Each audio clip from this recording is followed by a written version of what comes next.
इलाहा इल्लल्लाहु वहदहु ला शरीका लह व अशहदु अन्ना मुहम्मदन अब्दुहु व रसूलुहु अम्मा बअदु फ़इन्न खैरल हदीस किताबुल्लाह व खैरल हदी हदी मुहम्मदिन सल्लल्लाहु अलैहि वसल्लम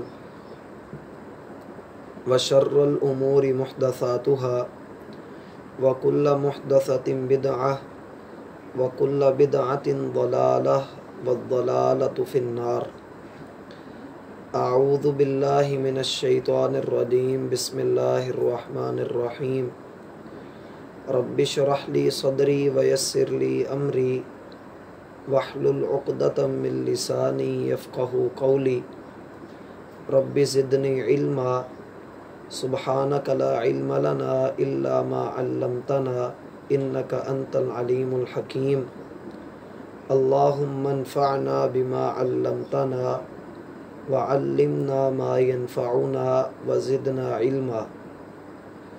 रब्बी यस्सिर वला तुअस्सिर व अइन बिरहमतिक व तम्मिम बिल खैर। सूरतुल अहक़ाफ़, इसकी इब्तिदाई 6 आयात हमने इससे कबल मुलाहिज़ा की, जिनमें ज़्यादातर ज़ोर इस बात पर दिया गया कि अल्लाह सुब्हानहू व तआला ही इस कायनात का खालिक व मालिक है। ज़मीन और आसमान के दरमियान और इससे भी आगे बढ़कर जितनी भी मखलूक़ात हैं, उन सब पर उसका हुक्म चलता है, इसलिए कि वो सब का खालिक व मालिक है। और अल्लाह के सिवा इंसान जिनको पूजता है, जिनकी परस्तिश करता है, अगर उन्होंने ज़मीन या आसमान की तख्लीक में कुछ भी पैदा किया है तो उन्हें चाहिए कि वो दिखाएं कि हमारे हज़रत ने फ़लाँ शै पैदा की है। और ये बात पहली 6 आयात के अंदर वाज़ेह की गई कि जो लोग अल्लाह के सिवा दूसरों को आवाज़ें देते हैं, दूसरों को पुकारते हैं और दूसरों से दुआएं करते हैं और अपनी मुश्किलात के हल के लिए उनको पुकारते हैं, तो ऐसे लोग सबसे बड़े गुमराह हैं।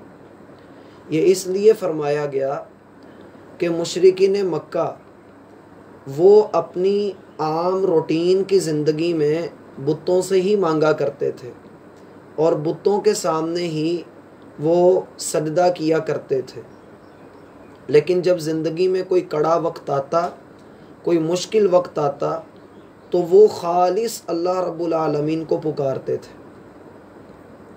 जहाँ पर बात की ना समझ आए तो आपने रोक कर पूछना है। सूरह यूनुस में अल्लाह रब्बुल आलमीन का फरमान है कि इन लोगों की कश्ती समंदर में बड़े रूटीन के हालात से और बड़े अहसन अंदाज से वो चल रही होती है कि अचानक एक तरफ से तूफ़ान आता है और कश्ती डूबने लगती है। दाअवुल्लाह मुखलिसीन लहुद्दीन, तो सारे मुशरिक अल्लाह रब्बुल आलमीन को खालिस होकर, मुखलिस होकर, अपने दिल से शिर्क की गंदगी निकाल कर दिल से अल्लाह को आवाज़ देते हैं और दिल से अल्लाह को पुकारते हैं कि ए अल्लाह, लइन अंजैतना मिन हादिही लनकूनन्ना मिनश शाकिरीन, अगर तू हमें यहाँ से एक मर्तबा निजात दे दे, अगर तू हमें यहाँ से बचा ले, तो हम तेरे शुक्रगुजार बंदे बन जाएंगे।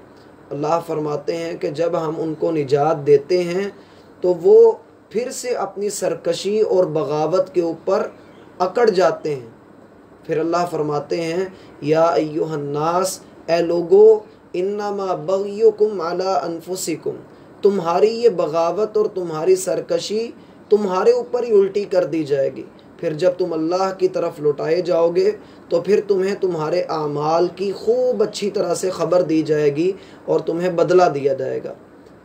और तीसरी बात जो हमने पहली 6 आयात के अंदर वजाहत के साथ पढ़ी वो ये थी कि जब लोगों को अल्लाह रब्बुल आलमीन क़यामत वाले दिन जमा करेंगे व इज़ा हुशिर अन्नास, जब लोगों को जमा किया जाएगा क़यामत के दिन में, कानू लहुम अअदा, तो वो सारे उनके दुश्मन बन जाएंगे। कौन लोग दुश्मन बनेंगे? जिन लोगों की इबादत की जाती रही होगी।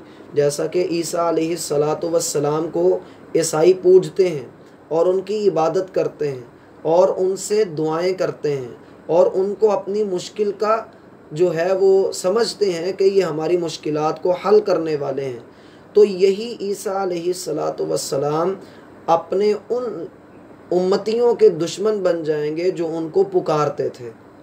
ठीक हुई बात। ज़िंदगी में दो तरह के लोग होते हैं। एक वो हैं जो ये कहते हैं कि लोगों खालिस होकर अल्लाह की इबादत करो, अल्लाह सुब्हानहू व तआला की बंदगी करो। तो जो लोग तो ऐसी दावत लोगों को देते रहते हैं और उनके दुनिया से चले जाने के बाद, उनके फौत हो जाने के बाद, अगर बाद वाले लोग गुमराही का रास्ता इख्तियार करके अल्लाह को छोड़कर अपने इसी बुज़ुर्ग को अल्लाह बना देते हैं और उसी से दुआएं करते हैं और उसी को मुसीबतों में पुकारते हैं, तो कल क़यामत वाले दिन ये बुज़ुर्ग, ये नेक हस्ती और ये लोग आपस में एक दूसरे के दुश्मन होंगे और अल्लाह रब्बुल आलमीन अदल करते हुए अपने नेक बंदे को निजात अता फरमाएंगे और जो लोग मुशरिक थे अल्लाह रब्बुल आलमीन उन्हें जहन्नम के अंदर जगह अता करेंगे।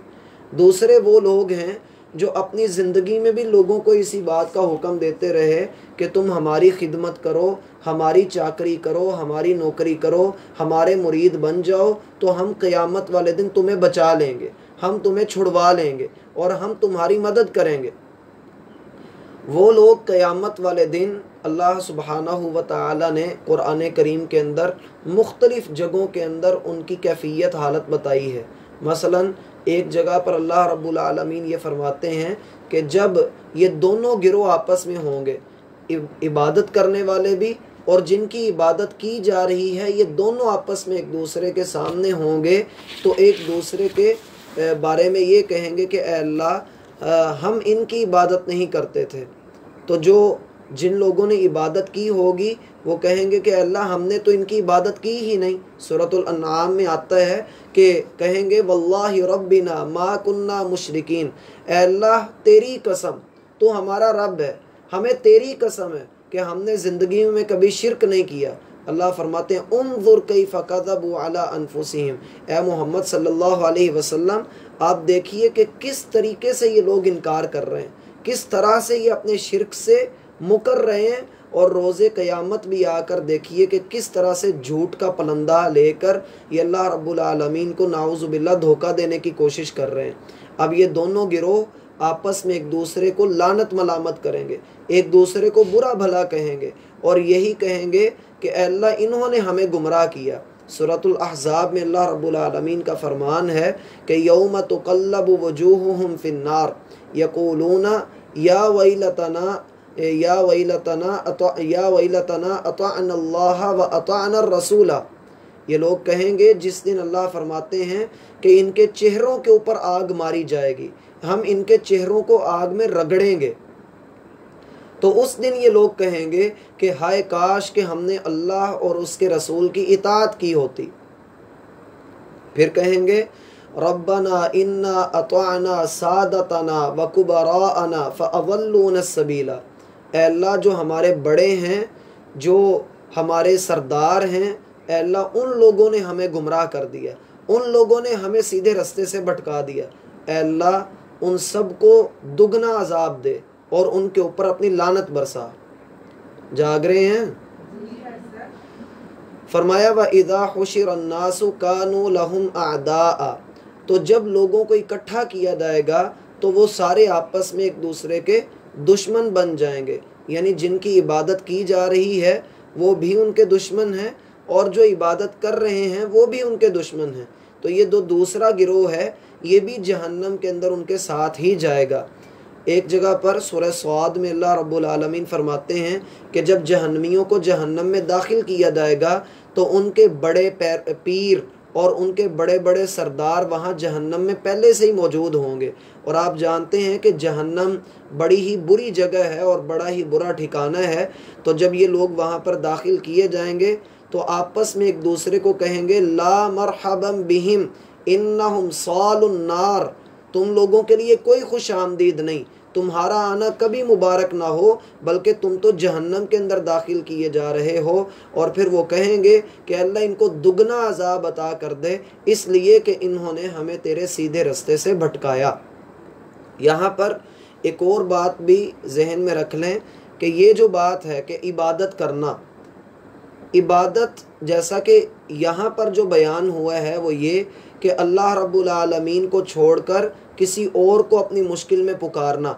नबी अलैहिस्सलातु वस्सलाम का फरमान है कि आप अपनी खुशहाली में अल्लाह को याद रखें, आपकी तंगदस्ती में अल्लाह रब्बुल आलमीन आपको याद रखेगा।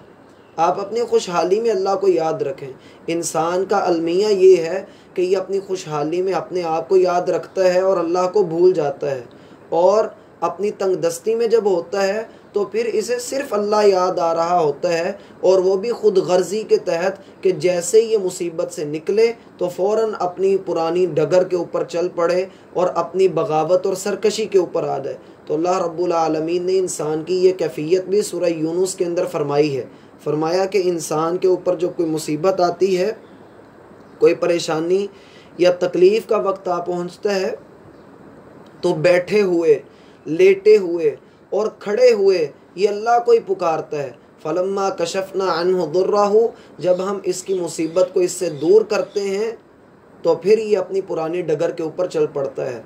देखिए कुरान करीम की एक आयत है सूरह ज़ुमर के अंदर, मैंने अभी तक इतनी सख्त आयत नहीं देखी कुरान करीम की। और वो आयत क्या है? अल्लाह रब्बुल आलमीन फरमाते हैं व इज़ा मस्सल इंसान दुर्रुन दआ रब्बहु मुनीबन इलैह, जब इंसान को कोई मुसीबत पहुंचती है तो वो अपने रब की तरफ रुजू करता है, अपने रब को पुकारता है। सुम्मा इज़ा खव्वलहु निअमतम मिन्हु, जब अल्लाह अपनी ख़ास फजलो करम से उसकी मुसीबत को उससे फेर देता है, उसकी मुसीबत को उससे दूर कर देता है। नासिया मा काना यदउ इलैहि मिन क़ब्लु वजअल लिल्लाहि अंदादन लियुदिल्ला अन सबीलिही, तो वो भूल जाता है अल्लाह के एहसान को और अल्लाह रब्बुल आलमीन की नेमत को वो भुलाकर फिर अपनी पुरानी डगर पर चल पड़ता है और अपने हाथों से बनाए हुए माबूदों की परस्ती शुरू कर देता है। कुल ए मोहम्मद सल्लल्लाहु अलैहि वसल्लम ऐसे शख्स से कहिए तमत्ता बिकुफ्रिका कलीला, अपने कुफर और अपनी सरकशी के साथ जितना भी फ़ायदा तुम हासिल करना चाहते हो वो कर लो, थोड़ा सा फ़ायदा जो रहता है तुम्हारा वो हासिल कर लो। इन्नका मिन अस्हाबिन नार, रब्बे जुल जलाल कहता है कि तू पक्का जहन्नमी है। ये मेरी नज़र में कुरान करीम की सबसे सख्त आयत है कि अल्लाह रब्बुल आलमीन किसी को मुखातिब करके कह रहे हैं, और इंसानों के एक किरदार को, एक करैक्टर को मुखातिब करके कहा जा रहा है। हमें इस बात के ऊपर गौर करना है, कहीं हम ऐसे तो नहीं बन रहे कि जब हम मुसीबत में हों तब तो हमें अल्लाह याद आए। जैसे जो हैं वो स्टूडेंट हैं या यूथ है, इन लोगों के जब पेपर आते हैं तब ये नमाज़ों की पाबंदी शुरू कर देते हैं, और जब पेपर गुजर जाते हैं तो फिर उसके बाद अल्लाह याद ही नहीं होता, और फिर गेम्स और इसी तरीके से सोशल मीडिया के ऊपर और अपने वक़्त को ज़ाया करना।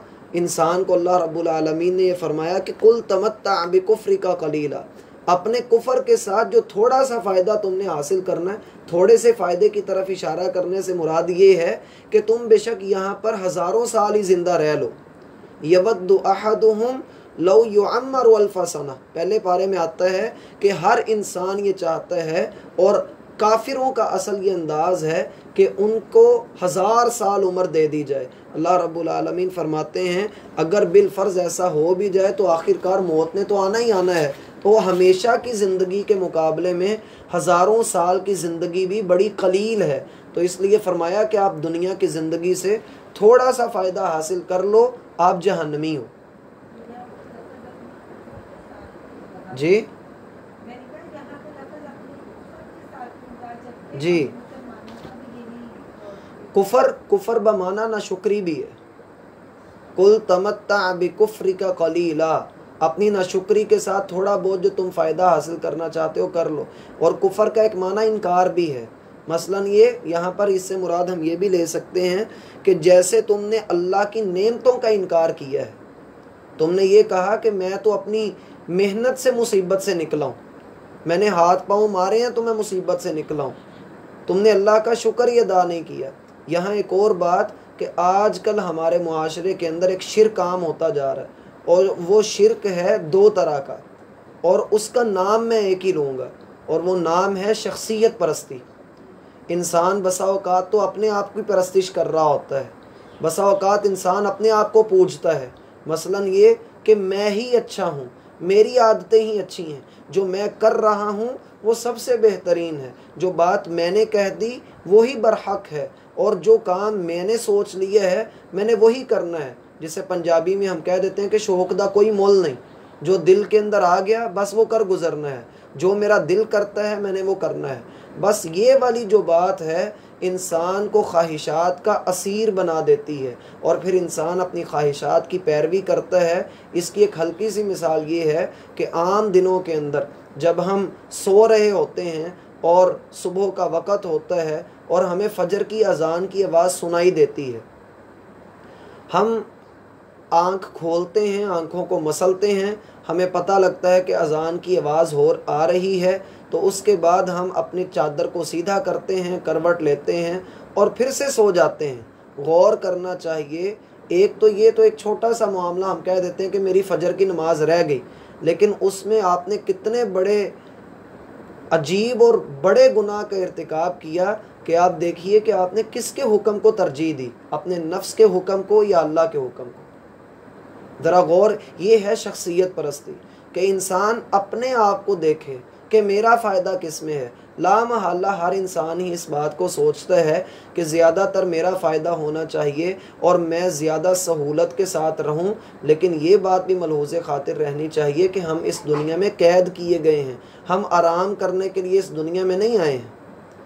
एक है ये शख्सियत परस्ती जिसकी मुज़म्मत कुरान करीम ने कुछ इस तरह से की कि फ़ला तुज़क्कू अनफुसकुम, लोगों अपनी पाकीज़गी बयान ना करो, ख़ुद पसंदी में मुब्तला ना हो, अपने आप को पसंद करना और अपने बारे में यह ख्याल करना कि मुझसे भला कोई नहीं और मुझसे बेहतरीन कोई नहीं, अपने आप के बारे में ही लोगों के दरमियान ख़ुद नुमाई करना, ख़ुद स्ताइशी करना और अपने आप को पसंद करना, अपने मुँह मियाँ मिट्ठू बनना, ये तरीक़ाकार इस्लाम की नज़र में इंतहाई नापसंदीदा है। सहाबा किराम अपने आप को छुपा कर रखा करते थे, और इससे कबल भी हम ये हदीस सुन चुके हैं कि अल्लाह रब्बुल आलमीन के यहाँ वो बंदा बड़ा ही प्यारा है, अल्लाह को वो बंदा बड़ा ही महबूब है जो तक़वे वाला हो और गनी भी हो और छुपा हुआ भी हो। तो अपने आप को छुपा कर रखिए, अपनी नेकियों को कभी भी लोगों के दरमियान आम ना करें।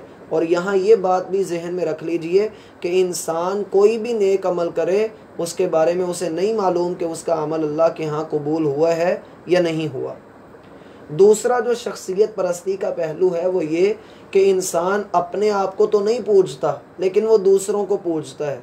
मसलन कोई किसी एक्टर को पूजता है, कोई किसी क्रिकेटर को पूजता है, और कोई जो है वो अपने पार्टी लीडर को पूजता है, और ऐसी ऐसी अजीबो गरीब बातें लोग कर देते हैं। मसलन बाज़ लोग ये कहते हैं कि अगर नाऊज़ु बिल्लाह ये जो नून लीग वाले हैं, अगर ये अल्लाह के रसूल सल्लल्लाहु अलैहि वसल्लम के ज़माने में होते तो अल्लाह के रसूल की वफ़ात के बाद यही खलीफा बनते। और बाज़ लोगों ने जो है वो पीटीआई के मुतालिक भी इसी तरह की बातें की कि ये तो जो है वो ऐसा बंदा है जिसे अल्लाह रब्बुल आलमीन ने चुना है, और ये तो ऐसा बंदा है कि जो सही तरीके से जो है वो दीन इस्लाम के मुताबिक चल रहा है, और अजीबो गरीब बातें जो बयान नहीं की जा सकती हैं। तो शख्सियत परस्ती कि हमारे लीडर ने जो कह दिया बस वही बरहक है। जैसा कि आपने भी देखा होगा कि कुछ नून लीग के लोग, कुछ पीपल्स पार्टी के लोग और कुछ जो हैं वो पीटीआई के लोग, ये आपस में एक दूसरे के ऊपर लान तान कर रहे होते हैं, आपस में एक दूसरे को बुरा भला कह रहे होते हैं। हालांकि इनको रसूलुल्लाह सल्लल्लाहु अलैहि वसल्लम की वो हदीस याद रखनी चाहिए कि दो भूखे भेड़िए बकरियों के रेवड़ का इतना नुकसान नहीं करते जितना दो आदतें इंसान के दीन का नुकसान कर देती हैं। उनमें से एक शोहरत का लालच है और दूसरा माल का लालच है। तो बंदे को शख्सियत परस्ती से बचना चाहिए। और शख्सियत परस्ती में ये बात भी आती है कि इंसान अपने किसी मजहबी रहनुमा को पूजना शुरू कर दे, इंसान किसी खिलाड़ी को पूजना शुरू कर दे, या इंसान फिल्मों और ड्रामों में काम करने वालों को पूजना शुरू कर दे। इंतहाई दुख के साथ कहना पड़ता है कि जो जवान लड़कियां हैं उनको टीवी में काम करने वाले लड़के पसंद होते हैं, और जो जवान लड़के हैं उनको टीवी में काम करने वाली लड़कियां पसंद होती हैं। और हर किसी ने उसको जो है वो अपने बारे में सोच रखा होता है कि मैं उसके बारे में ये करूँगा, मैं वो करूँगा, मैं बड़ा होकर ऐसा बनूँगा, मैं कोशिश करूँगा मैं उससे मिलूँ, मैं उसके साथ कोई सेल्फी ले लूँ, मैं उसके ऑटोग्राफ ले लूँ। दो भूखे भेड़िए बंदे के दीन का इतना नुकसान नहीं करते जितना दो भूखे भेड़िए बकरियों के रेवड़ का इतना नुकसान नहीं करते जितना दो आदतें बंदे के दीन का नुकसान कर देती हैं। एक शोहरत का लालच और दूसरी माल का लालच। तो बंदे को शख्सियत परस्ती से बचना चाहिए। आगे बढ़ते हैं आयत नंबर 7 की तरफ। अब इस तफसील के बाद ये बात हमारे सामने वाज़े होती है कि आज के दिन में दीन इस्लाम को इतना हेज क्यों समझा जाता है।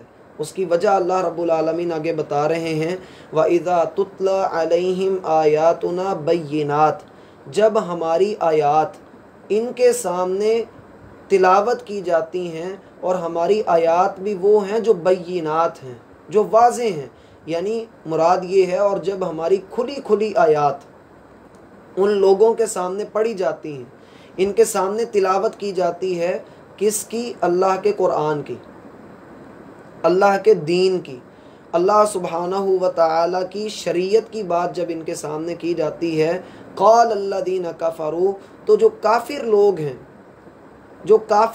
हैं वो ये कहते हैं, यानी दूसरा कोई नहीं कहता, काफिर लोग ये कहते हैं, हक का इनकार करने वाले नाशुक्रे लोग, जिनको अल्लाह रब्बुल आलमीन ने वाज़े तौर पर कुरान करीम अता किया, और जिन लोगों के सामने नबी अलैहिस्सलातु वस्सलाम ने इसकी तिलावत की, और बाद के आने वाले काफिर और क़यामत तक के लिए आने वाले काफिर, वो कहते हैं, कहते थे और कहते रहेंगे। क्या कहते हैं? लिल हक़्क़ि, इस हक़ के बारे में, लम्मा जाअहुम, जब हक़ उनके पास आ चुका हुआ होता है, हक़ उनके पास पहुंच चुका है। किस एतबार से पहुंचा है? उनके दिल इस बात को मानते हैं। जैसा कि आपने भी सुन रखा है कि अबू जहल वो कहा करता था कि मोहम्मद सल्लल्लाहु अलैहि वसल्लम की बातें सारी ठीक हैं, बिल्कुल बरहक है, बस उसके करीब ये जो गरीब लोग बैठते हैं ना, बिलाल जैसे, अम्मार बिन यासिर और सुहैब रूमी जैसे जो लोग बैठते हैं, तो बस इनके जिस्मों से बदबू आती है, इस वजह से मैं मोहम्मद रसूलुल्लाह सल्लल्लाहु अलैहि वसल्लम के करीब नहीं जाता।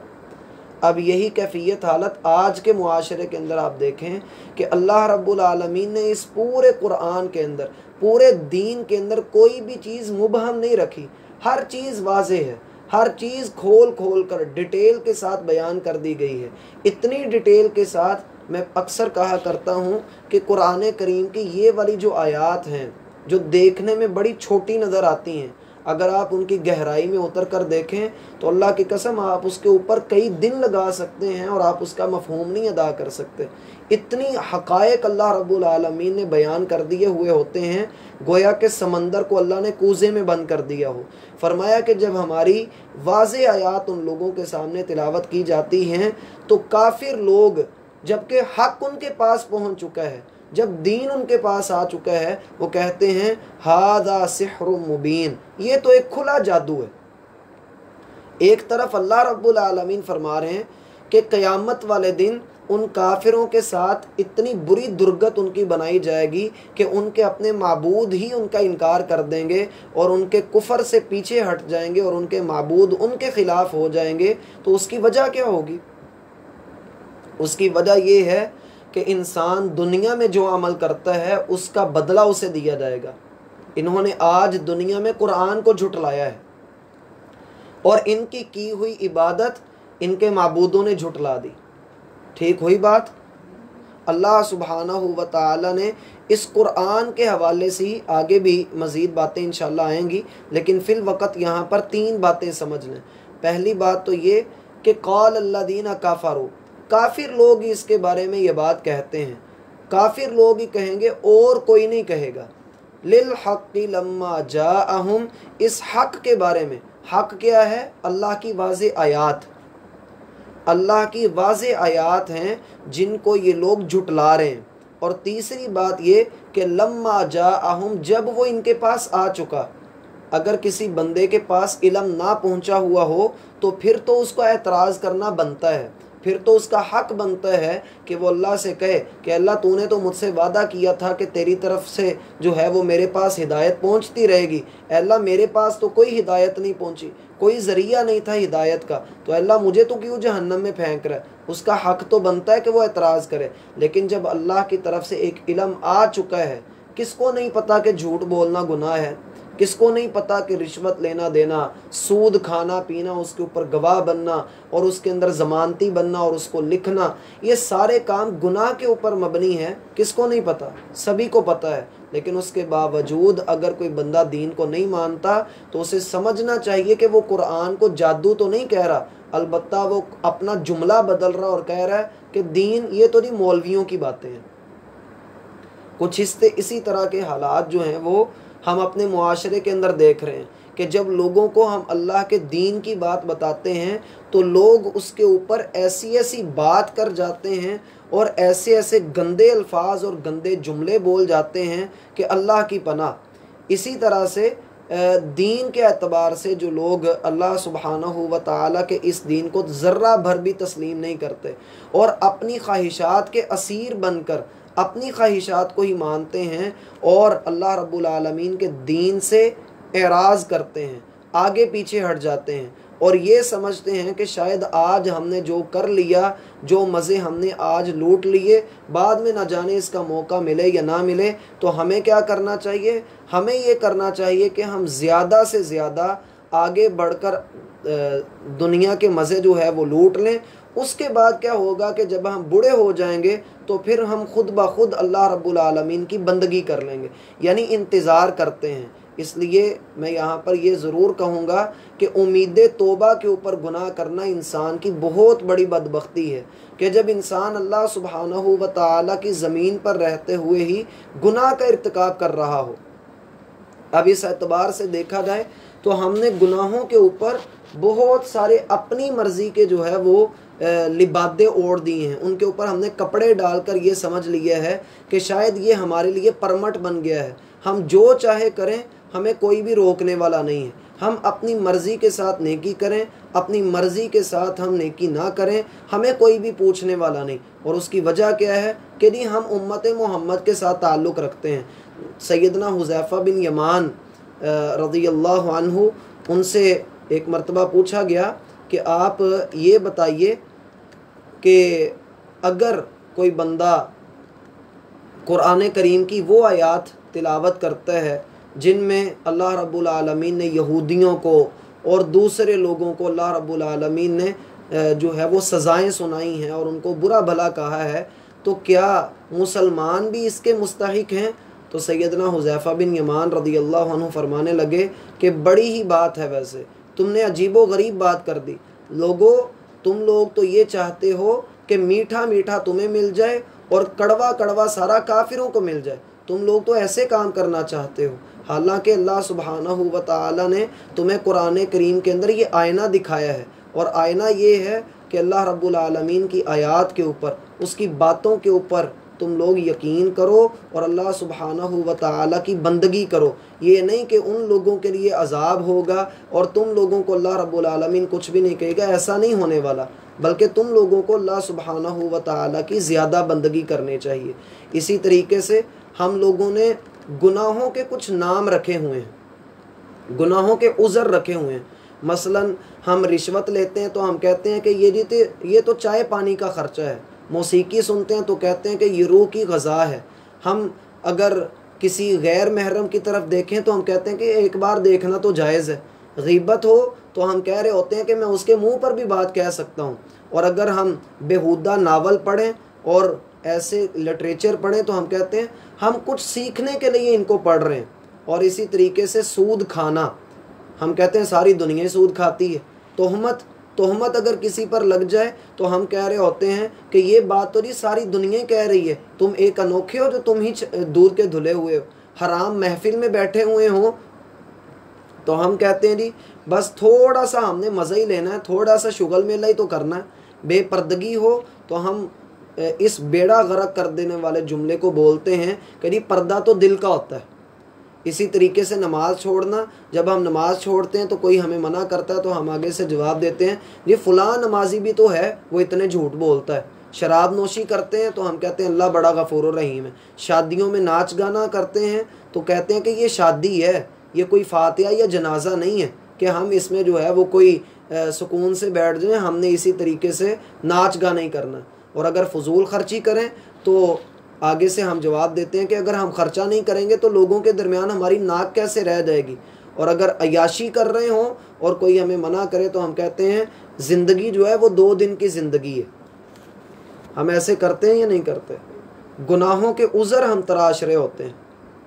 इसीलिए मैंने आपको एक दिन पहले भी बताया था, उज़रे गुनाह बदतर अज़ गुनाह, गुनाह का उज़र पेश करना उससे भी बढ़कर बड़ा गुनाह होता है। ठीक हुई बात? तो फरमाया व इज़ा तुतला अलैहिम आयातुना बय्यिनात, जब हमारी वाज़ेह आयात उनके ऊपर तिलावत की जाती हैं तो वो आगे से कहते हैं कि ये तो जादू है। काफिर लोग ये कहते हैं कि ये तो जादू है। अल्लाह रब्बुल आलमीन फरमाते हैं अम यकूलूना, या वो ये बात कहते हैं कि इफ्तराहु, इसको उसने खुद घड़ लिया है। इफ्तरा, उसने घड़ा है, हु उसको। इफ्तरा में हुआ ज़मीर है जो लौट रही है रसूलुल्लाह सल्लल्लाहु अलैहि वसल्लम की तरफ, ठीक है, और हु ज़मीर लौट रही है कुरान की तरफ। इफ्तराहु, इसने उसे खुद घड़ लिया है। इस मोहम्मद सल्लल्लाहु अलैहि वसल्लम ने कुरान को खुद घड़ लिया है। आप गौर कीजिए, एक तरफ वो कह रहे हैं कि ये जादू है, दूसरी तरफ वो कह रहे हैं कि ये घड़ा हुआ है। दोनों बातें मुतजाद हैं। या तो एक बात की जाए ना कि ये घड़ा हुआ है, या ये कहा जाए कि ये जादू है। जादू 2 तरह से कहा करते थे, एक गाली देने के लिए और दूसरा इस एतबार से कि जो कोई भी अल्लाह के रसूल से कुरान सुना करता था उसके दिल की दुनिया बदल जाती थी अगर उसका ज़मीर ज़र्रा भर भी ज़िंदा होता था। अब यहाँ पर जो घड़ने की बात की जा रही है, यानी वो अपनी पहली बात की खुद ही नफ़ी कर रहे हैं। अगर ये जादू है तो फिर नबी सल्लल्लाहु अलैहि वसल्लम का कलाम नहीं है, ठीक है। अगर ये जादू है तो फिर ये अल्लाह के रसूल का कलाम नहीं है, और अगर ये अल्लाह के रसूल सल्लल्लाहु अलैहि वसल्लम का कलाम है तो फिर जादू नहीं है। दोनों में से कोई एक बात करनी चाहिए। ठीक हुई बात? फला कुल इन इफ्तरैतुहु, ए मोहम्मद सल्लल्लाहु अलैहि वसल्लम इनसे कहिए, इन इफ्तरैतुहु, अगर मैंने इसे खुद ही घड़ा है, फला तमलिकूना, तो तुम कुछ भी हक नहीं रखते, तुम कुछ भी मालिक नहीं हो, ली मेरे लिए, मिनल्लाहि, अल्लाह से, शैया, कुछ भी। ये ताकीद के साथ अल्लाह रब्बुल आलमीन ने जिक्र किया। मुराद क्या है? मुराद ये है कि अगर वाक़यातन इस कुरान को मैंने खुद ही घड़ा है तो फिर अल्लाह रब्बुल आलमीन मुझे जो सज़ा देगा, तुम उस सज़ा से बचाने के लिए कुछ भी इख्तियार नहीं रखते। हमने इससे कबल भी सूरतुल हाक़ा में पढ़ा था कि अगर अल्लाह रब्बुल आलमीन फरमाते हैं कि अगर मोहम्मद सल्लल्लाहु अलैहि वसल्लम हमारी तरफ कोई झूठी बात मंसूब कर देते अपनी तरफ से बनाकर, हम उनका दाहिना हाथ पकड़ लेते और उनकी शारक काट डालते और कोई भी उनको बचाने वाला ना होता। सूरतुल हाक़ा आयत नंबर 33 से लेकर 38 तक। कुल इन इफ्तरैतुहु फला तमलिकूना ली मिनल्लाहि शैया, अगर मैं अल्लाह पर झूठी बांधता तो अल्लाह रब्बुल आलमीन से बचाने के लिए कोई भी मुझे आगे ना आता, कोई भी आगे ना बढ़ता। किसी के अंदर इतनी ताकत ही नहीं थी कि वो मुझे अल्लाह से बचा सकता। ठीक हुई बात? यहाँ पर हमारे लिए भी सबक है कि हम बेधड़क होकर कोई भी बात हमारे सामने आती है तो हम उसे लोगों को फैला देते हैं और लोगों के पास पहुंचा देते हैं। अल्लाह ताला फरमाता है कि इब्ने आदम एक मेरी चाहत है, एक तेरी चाहत है। ये हदीस अल्लाह के रसूल से साबित नहीं। इसी तरीके से जिसने रमज़ान की पहले मुबारकबाद दी जी वो जन्नत के अंदर जाएगा, जिसने फ़लाँ काम किया वो ऐसे हो जाएगा, वो वैसे हो जाएगा। यानी हम दीन में शॉर्टकट तलाश कर रहे होते हैं। याद रखिए ये दीन ला रैब है। दीन के बारे में अल्लाह का क्या फरमान है, ज़ालिकल किताबु ला रैब फी। बाकी सो गए हैं। ज़ालिकल किताबु ला रैब फी, ये किताब ऐसी किताब है जिसमें कोई शक नहीं। तो आप इस दीन के बारे में भी जो बात करेंगे वो भी शक से पाक ही करनी है। जब दीन शक से पाक है तो इसके बारे में हर बात भी शक से पाक होनी चाहिए। नहीं है, कुछ भी नहीं।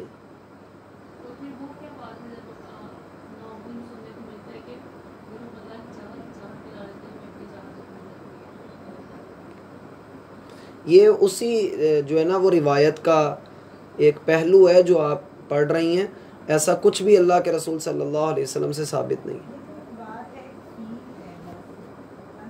हाँ ये कह सकते हैं आप हदीस में, सही हदीस में ये अल्फाज ज़रूर आते हैं कि जो अल्लाह की रज़ा पे राज़ी होता है अल्लाह भी उससे राज़ी हो जाता है। ठीक हुई बात।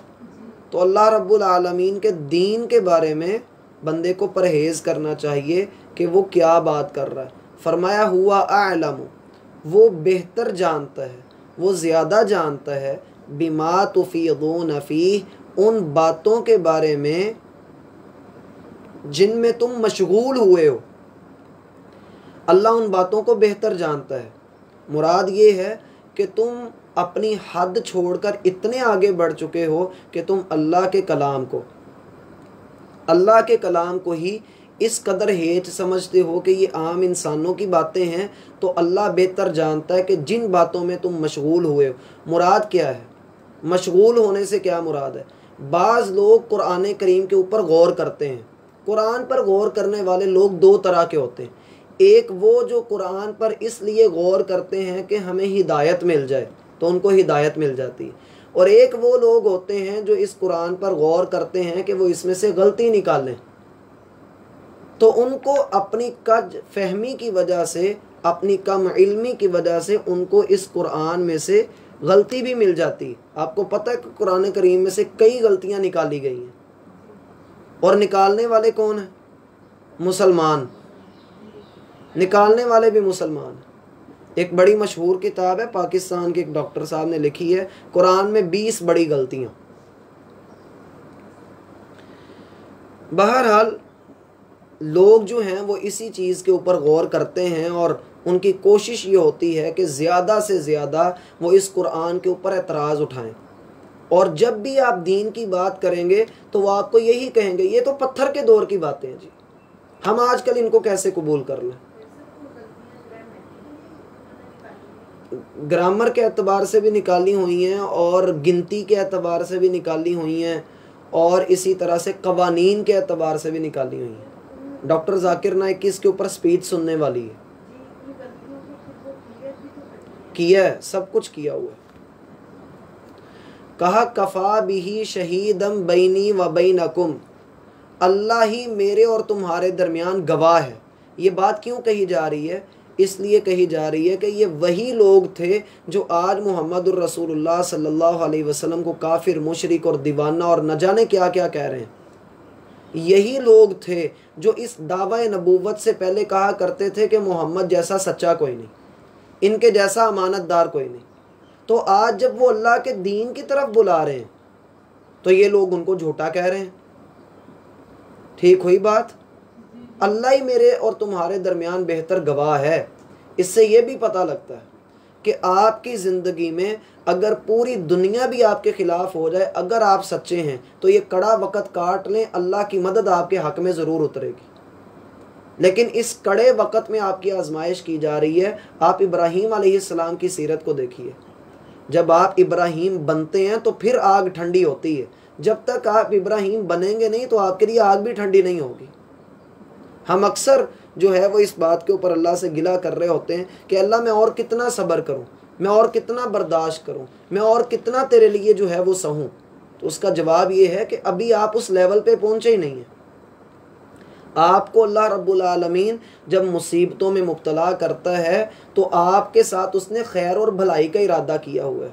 देखिए, जब तक आप कुर्बानियाँ नहीं देंगे आप ज़िंदगी की हकीकत को नहीं समझ सकते। अगर अल्लाह सभी को ज़िंदगी अता कर देता तो मरना किसको याद रहना था और किसका दिल करना था अल्लाह से मुलाकात का। वाहुवल गफूरुर रहीम, अल्लाह रब्बुल आलमीन बड़ा बख्शने वाला, बड़ा रहमत करने वाला है। इस आयत की इस टुकड़े की तफसीर दो तरह से की जा सकती है। एक तो ये है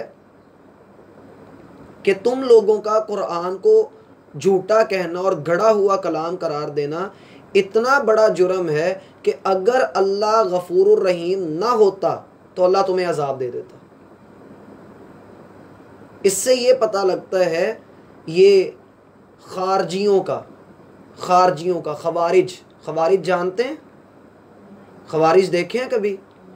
पाकिस्तान में धमाके होते थे, वो खवारिज ही थे। ये हकीमुल्लाह महसूद और इसी तरीके से टीटीपी, ये पूरी जमात, ये खवारिज थे जिनको खारजी भी कहा जाता है। ये गिरोह कब से चला आ रहा है? सैयदना उस्मान रज़ियल्लाहु अन्हु को शहीद करने से। इन्हीं लोगों ने सैयदना उस्मान को शहीद किया।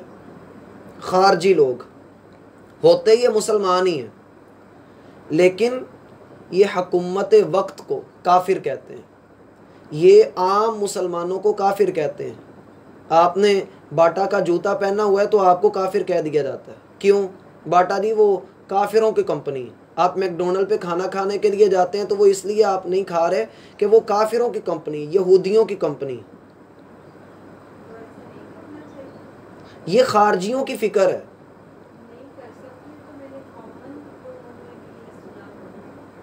तो फिर बाजी मोबाइल भी नहीं यूज़ करना चाहिए। एक वक़्त ऐसा भी था जब ये फतवा भी बरसगीर में दिया गया था कि जिसने ट्रेन को हाथ लगाया उसका वज़ू टूट जाना। ये खारजी फिक्र है।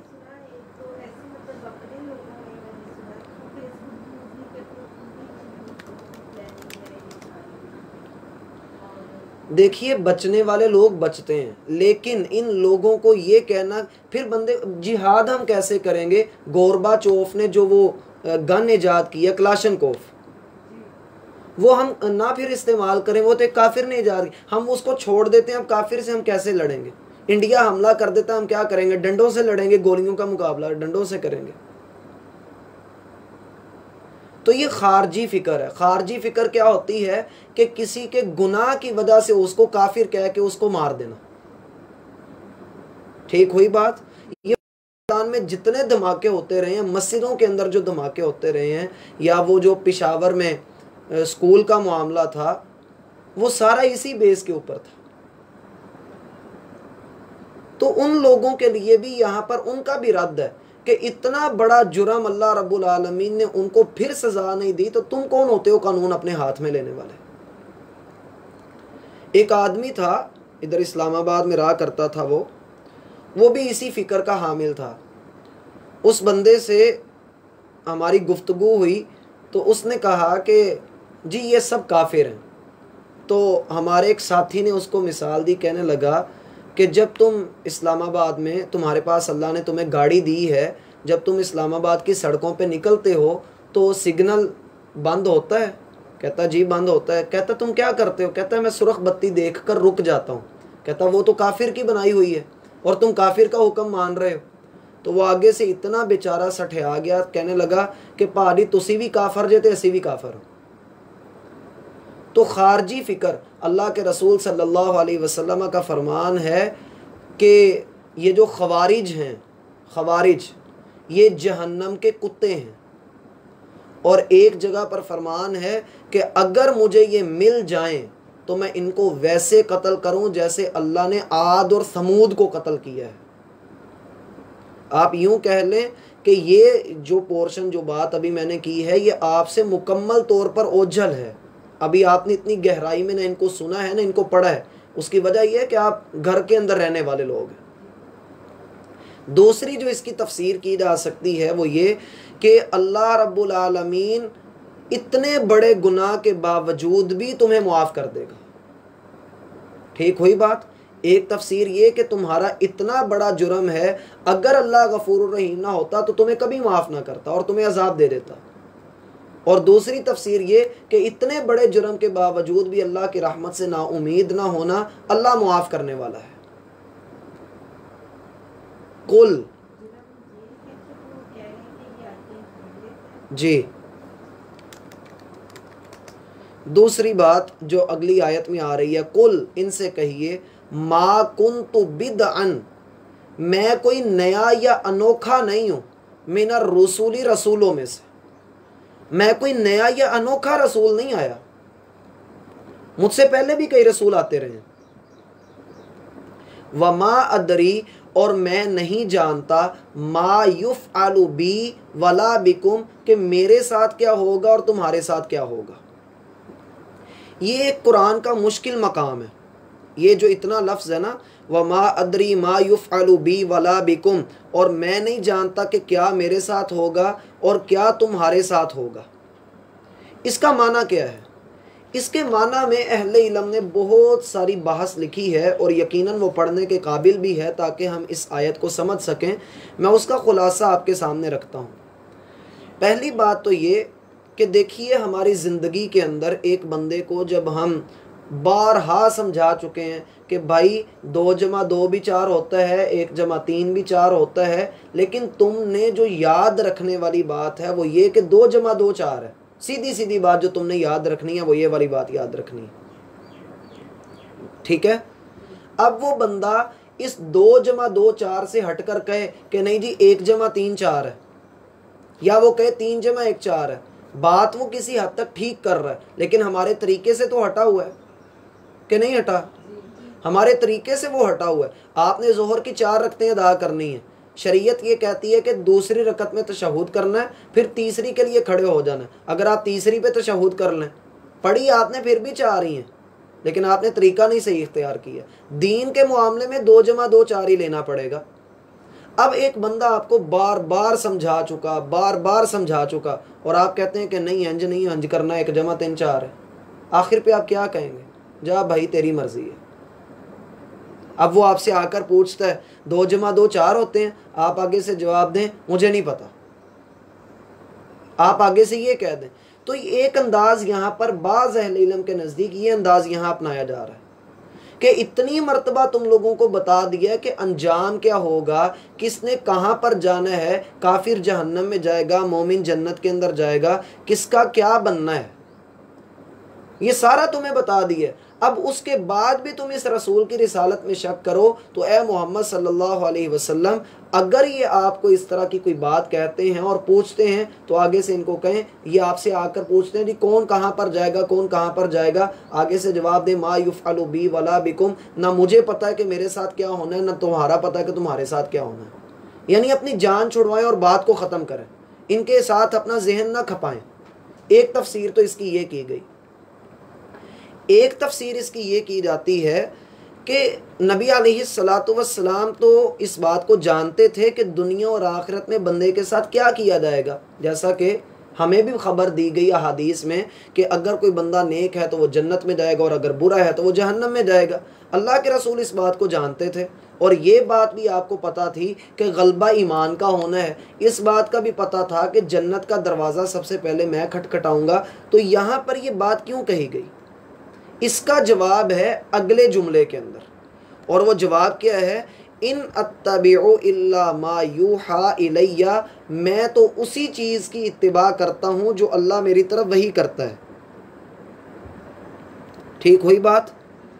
और वो क्या वही करता है कि मैंने तो इस दीन के साथ, अल्लाह के रसूल सल्लल्लाहु अलैहि वसल्लम दरअसल ये कह रहे हैं कि अभी जो हालात चल रहे हैं मुझे नहीं पता कि अंजाम के एतबार से क्या होगा। आया मैं अपनी ज़िंदगी में मुसलमानों का गलबा देख सकूंगा या नहीं देख सकूंगा, ये अभी नहीं पता है। क्या होगा तुम लोगों के साथ आने वाले वक़्त में क्या होगा, मैं उसके बारे में नहीं जानता। आप इस टुकड़े को यूं समझ लें कि जैसे वो पूछ रहे हैं कि क़यामत कब आएगी, तो उसका इल्म तो किसी को भी नहीं। तो फरमाया कि मैं सिर्फ उसी चीज़ की पैरवी कर रहा हूँ जिस चीज़ का मुझे हुक्म दिया गया है। ठीक हुई बात? वमा अना, और नहीं हूँ मैं, इल्ला नज़ीरुम मुबीन, सवाए इस बात के कि मैं अल्लाह सुब्हानहू व तआला की नाराज़गी से डराने वाला हूँ। ठीक हुई बात। अल्लाह के रसूल सल्लल्लाहु अलैहि वसल्लम पर ये वाली जो बातें हैं ये मैंने आपके ऊपर वाज़े की। और आखिरी आयत जो है वो, कुल, आप इनसे कहिए, आरा तुम, क्या तुमने देखा, मुराद है कि मुझे बताओ तुम्हारा क्या ख्याल है, इन काना मिन इंदिल्लाही, अगर ये चीज़ अल्लाह की तरफ से हो, अगर ये कुरान अल्लाह की तरफ से हो, व कफ़र तुम भी, और तुमने इसका कुफर भी कर दिया। ठीक, तुम तो कहते हो ना कि ये झूठी बात है। चलो अब ज़रा इस बात पे आ जाओ कि अगर ये वाकई अल्लाह की तरफ से हुई और तुम इस हाल में कि इसका कुफर कर चुके हो, व शाहिद शाहिदुम मिन बनी इसराइल अला मिस्ली, और बनी इसराइल में, बनी इसराइल के, व शाहिदा शाहिदुन, और गवाही दी एक गवाही देने वाले ने, मिन बनी इसराइला, बनी इसराइल में से, अला मिस्लिही, इस कुरान की तरह, इस जैसे कुरान की शहादत दी। इस जैसे कुरान की शहादत देने से क्या मुराद है? तौरात की शहादत। जैसे उसने तौरात की शहादत दी, ऐसे ही उसने जो है वो इस कुरान की शहादत दी। कौन था वो शहादत देने वाला, कौन था? सबसे मशहूर कौल इसके बारे में ये है कि वो अब्दुल्ला बिन सलाम रज़ी अल्लाह अन्हु हैं। ये सहाबी थे, उनका जिक्र है यहाँ पर। उन्होंने क्या बोला था? उन्होंने ये बोला था कि ये कुरान बरहक है, ये कुरान सच्चा है। हालांकि वो अभी यहूदियों में से थे, अब्दुल्ला बिन सलाम। तो यहूदी जो है वो बनी इसराइल हैं। जी, इसीलिए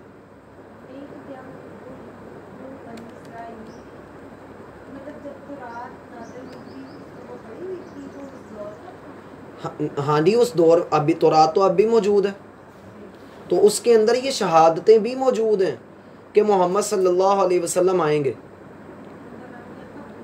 सलाम। दूसरा कौल ये है कि इससे मुराद मूसा हैं, और तीसरा कौल ये है कि इससे मुराद ईसा हैं, क्योंकि आप जानते हैं कि मूसा अलैहिस्सलाम ने भी बशारत दी और ईसा अलैहिस्सलाम ने भी बशारत दी कि एक नबी आएगा। फ़आमना, बस वो तो इस पर ईमान ले आया, यानी वो नबी, वो जो था, वो कहने वाला जो था, वो तो इस बात के ऊपर ईमान ले आया। ठीक हुई बात। वस्तकबरतुम, और तुमने तो तकब्बुर इख्तियार कर लिया। इस आयत की तफसीर में चौथा कौल भी मिलता है। चौथा कौल ये है कि मुशरिकीन मक्का सफ़र के लिए बाहर निकला करते थे, कभी मदीना की तरफ, शाम की तरफ, यमन की तरफ और ईरान की तरफ ये लोग जाया करते थे। तो रास्ते में इन लोगों की मुलाकात मदीना के कुछ यहूदियों से हुई, तो उनमें से बाज़ ने अल्लाह के रसूल सल्लल्लाहु अलैहि वसल्लम की रिसालत की तस्दीक कर दी, तो उसका ज़िक्र यहाँ पर मौजूद है। बहरहाल सारे कौल अपनी अपनी जगह पर ठीक हैं, आपका जो दिल करे उसको इख्तियार कर लें, सारे कौल अपनी अपनी जगह पर ठीक हैं। ठीक हुई बात। असल बताने का मकसद ये है कि बनी इसराइल जो तुमसे पहले एक गिरोह गुजर चुका, उनमें से भी एक बंदा इस बात की तस्दीक कर रहा है, और अगर ये वाकई कुरान अल्लाह की तरफ से बरहक हुआ और तुम इसका कुफर करते रहे, असली और नकली के फ़र्क को तुम ना पहचान सके, और तुमने अल्लाह रब्बुल आलमीन के दीन को कबूल करने की बजाय तकब्बुर इख्तियार कर लिया, तो याद रखना, इन्नल्लाह ला यहदिल कौमज़ ज़ालिमीन, अल्लाह ज़ालिम लोगों को बिलाशुबा कभी भी हिदायत नहीं देता। ठीक हुई बात। जिस चीज़ की नहीं समझ आई वो पूछ लें।